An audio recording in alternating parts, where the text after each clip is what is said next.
Okay students, तो इसके बाद नेक्स्ट क्वेश्चन है हमारे पास कि fifth term of arithmetic progression जो हमारे पास गिवन है। Fifth term of arithmetic progression वो 16 है एंड 20th टर्म जो है वो 46 है और हमने फाइंड की करनी है 12th टर्म। तो इसका बहुत सिंपल सा मेथड है, जैसे कि हमें पता है कि ओके अब यहाँ पे मैं एक फार्मूला लिख रही हूँ। मुझे पता है कि कोई भी अरिथमेटिक प्रोग्रेशन की nth टर्म का फार्मूला क्या होता है, a1 plus n-1 into D. ये किसी भी अरिथमेटिक प्रोग्रेशन के लिए फार्मूला होता है। मेरे पास उसकी फिफ्थ टर्म गिवन है, मतलब मेरे पास क्या गिवन है, a5 गिवन है और वो कहता है फिफ्थ टर्म 16 के इक्वल है और 20th टर्म 46 के इक्वल है। और दूसरा मेरे पास क्या गिवन है, 20th टर्म गिवन है। तो आप यहाँ पे स्टार्ट में जब इसका सॉल्यूशन लिखेंगे तो आप क्या करेंगे कि एज गिवन, आपको गिवन क्या है, एज गिवन। ठीक है, गिवन कौन सी चीज़ें हैं कि फिफ्थ टर्म a5 इक्वल किसके है, 16 के। a5 इक्वल किसके है, 16 के। सेकंड आपको क्या गिवन है, and 20th term sorry a20 equal किसके है, 46 के। फिफ्थ टर्म 16 के इक्वल है और 20th टर्म 46 के इक्वल है। फाइंड आपने क्या करना है, a12 आपने ये फाइंड करना है। ठीक है, तो आप यहाँ से क्या है, आप इसको नेम दें 1 का, इसको नेम दें 2 का। अब इसको यहाँ से बाय 1 लिखें, बाय 1 आप लिख सकते हैं। आपको पता है a5 वो इक्वल किसकी होती है। अब a5 जो है यहाँ से मैं इस फार्मूले में पुट कर रही हूँ। मेरे पास क्या है, अगर मैं इस n की जगह पे 5 को रिप्लेस कर दूँ तो यहाँ पे क्या हो जाएगा, an की जगह मैं क्या कर रही हूँ, मैं ये पूरे का पूरा पुट कर रही हूँ। सपोज़ मैं यहाँ पे कहती हूँ a5, ठीक है, मैं इस n की जगह 5 पुट कर रही हूँ, क्या होगा a1 प्लस n की जगह मैं यहाँ 5 पुट कर दूँगी, 5 - 1 इंटू डी। तो यहाँ से ये किसके इक्वल आएगा, a1 प्लस 4d के। तो इसका मतलब क्या है, a5 इक्वल किसके है, a1 प्लस 4d के। तो ये वैल्यू है मैं यहाँ पे सब्सटीट्यूट कर रही हूँ बाय 1 में मैं a5 की जगह पुट कर रही हूँ a1 प्लस 4d इक्वल किसके आ जाएगा, 16 के। ठीक है, इसको मैं नेम दे रही हूँ थर्ड का। ठीक है, उसके बाद अब देखें जैसे सेम पैटर्न पे ये a20 है तो मैं यहाँ n की जगह रिप्लेस कर रही हूँ, a20 इक्वल हो जाएगा a1 प्लस 20 - 1 इंटू डी। तो ये क्या आ जाएगा, a20 equal to a1 plus 19 D.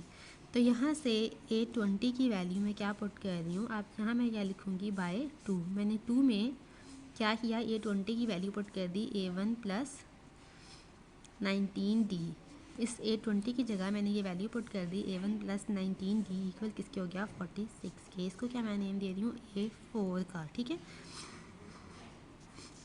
तो अब यहाँ पे मेरे पास दो इक्वेशंस आ गई हैं। एक आ गई a1 plus 4d equal to 16, एक आ गई a1 plus 19d equal to 46। अब मैं नेक्स्ट क्या करती हूँ, मैं इन दोनों को सब्ट्रैक्ट कर देती हूँ। ठीक है, मैं इन दोनों को क्या कर रही हूँ, सब्ट्रैक्ट कर रही हूँ। तो जब मैं इन दोनों को सब्ट्रैक्ट करती हूँ, मैं इसको रखती हूँ ऊपर, मैं कहती हूँ सब्ट्रैक्ट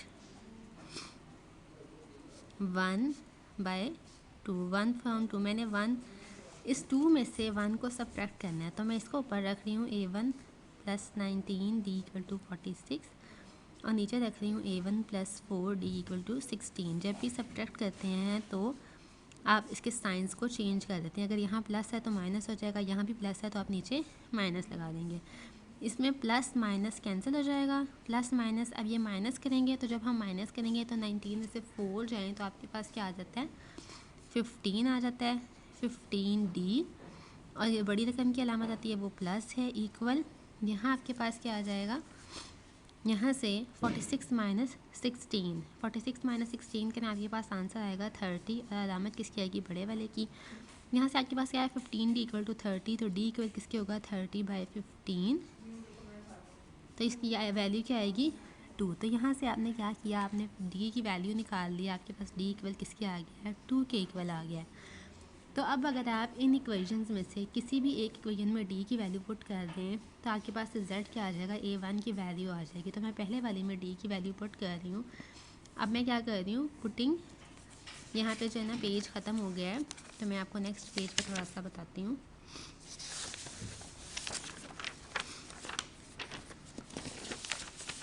ओके, ये देखिए यहाँ तक मेरा जो है ना ये क्वेश्चन सॉल्व हुआ था। मैं इससे आगे क्या करती हूँ, मैंने d की वैल्यू फाइंड कर ली, अब मैं इनमें से इस वाली इक्वेशन में, ये वाली जो इक्वेशन है, ठीक है, इस इक्वेशन को मैंने नेम क्या दिया हुआ है, थर्ड का, ठीक है। तो मैं क्या करती हूँ, by putting value of D in 3, ठीक है। मैं डी की वैल्यू इस 3 में पुट करने लगी हूँ। मुझे पता है कि डी की वैल्यू मेरे पास क्या आई है, 2 के इक्वल आई है। तो मैं क्या करूँगी, A1 + 4 × 2 = 16। A1 = 16, 4 2 ज़ा 8 था, मैं इसको डायरेक्ट इधर ले जाके सब्ट्रैक्ट कर दूँगी। तो A1 किसके इक्वल आ जाएगा, 8 के। अब आप यहाँ से देखें, मेरे पास एक A1 की वैल्यू भी आ गई हुई है और D = 2 है, मुझे ये भी पता है। तो जब भी ये दो वैल्यूज़ मेरे पास आ जाएँ, हमें पता है कि मैंने आपको क्या बताया था कि जब भी nth टर्म किसी भी अरिथमेटिक प्रोग्रेशन की nth टर्म को कैलकुलेट करना हो तो आपके पास क्या होता है, आपके पास दो वैल्यूज़ होनी चाहिए, एक फर्स्ट टर्म और एक कॉमन डिफरेंस। तो फर्स्ट टर्म भी आ गया, कॉमन डिफरेंस भी। हमारे पास nth टर्म कैलकुलेट करने का फार्मूला है n-1 × d, ठीक है। तो इसके अंदर अब आपने कैलकुलेट कौन सी टर्म करनी है, आपको क्वेश्चन में गिवन है कि आप कैलकुलेट करें ट्वेल्थ टर्म आपने कैलकुलेट करनी है। तो आप क्या करें कि आप nth टर्म में n की जगह पे 12 को रिप्लेस कर दें। A1 + 12 - 1 × d, इसके इक्वल आएगा A1 + 11d, ठीक है। तो यहाँ से आपके पास A1 जो है वो गिवन है 8 के इक्वल + 11 × 2, तो इक्वल किसके होगा, +22, ये आपके पास इक्वल आ जाएगा 30 के। तो A12 आपने फाइंड किया, वो इक्वल किसके आ गया, 30 के। यही आपका रिक्वायर्ड आंसर है, क्योंकि आपने बेसिकली यही कैलकुलेट करना था। एक दफ़ा क्वेश्चन मैं दोबारा से रिपीट कर रही हूँ, इसको सुन लें। हमारे पास क्या गिवन था, एक गिवन थी फिफ्थ टर्म गिवन थी, हमने फिफ्थ टर्म लिख ली = 16। हमारे पास दूसरा क्या गिवन था, 20th टर्म गिवन थी, हमने 20th टर्म = लिख ली 46। अब हमने यहाँ से A5 की वैल्यू लिखी, हमें पता है कि A5 इक्वल किसके होता है, A1 + 4d के। जो आप ये जो है कि इस फार्मूला से भी देख सकते हैं, हमने देखा था AN इक्वल होता है AN - 1 + d, यानी कि n और यहाँ पे उससे पिछली टर्म। तो अगर हम यहाँ देखें A5, तो हमने क्या लिखा, इस तरह से ना देखें, आप इसी फार्मूला से देखें, n = A1 + n - 1 × d।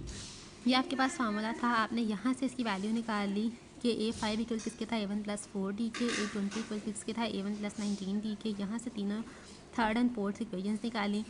अब आपको क्या चाहिए था, आपको बेसिकली A1 और D की वैल्यू चाहिए थी। तो इन दोनों इक्वेशंस को आप साइमल्टेनियसली सॉल्व कर लेंगे। इसको सॉल्व करने के लिए आप क्या करते हैं, इसको ऊपर रखते हैं, इसको नीचे रखते हैं, सब्ट्रैक्ट कर देते हैं, D की वैल्यू आ जाती है। आपके पास D की वैल्यू क्या आई, 2 आई।